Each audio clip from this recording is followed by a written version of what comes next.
what approach did you take to address the situation?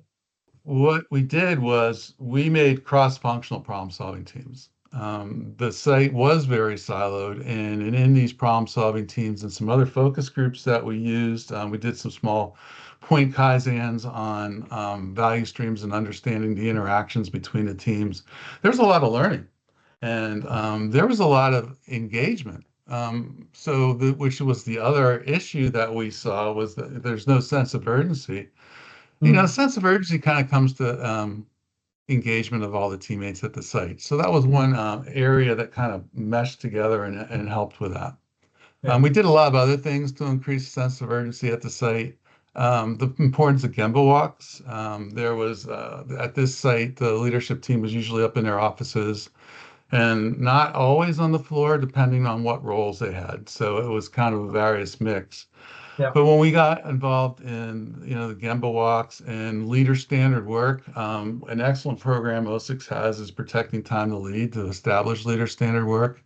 What's kind of neat about it is it allows, it talks about your life balance as well as your work balance and making sure you're doing the most important things versus chasing problems and just going to meetings all day long. Yeah. So those are some of the things that we had really focused on. Was there any particular work that you did with the leadership team? Because I can't help feeling that it starts at the top, right? There's a few people, if they start to change the way they lead, things starts to go in a whole new direction. Yeah, so basically a lot of coaching.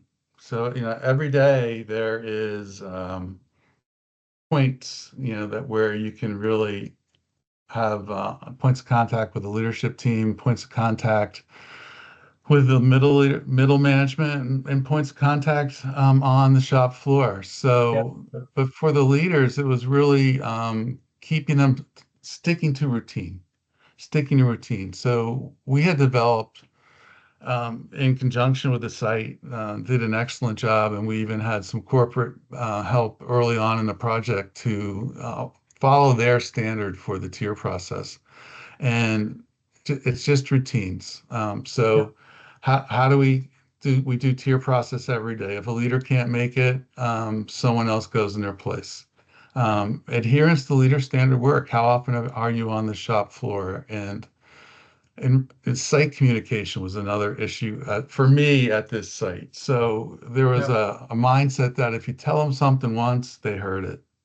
Yeah. And I'm a big time on one message, 7 different methods, 7 different times. And we put together a communication plan. So there was a lot of different things going on to create a culture of winning. And by the end, there was a big difference in the all-in attitude at the site.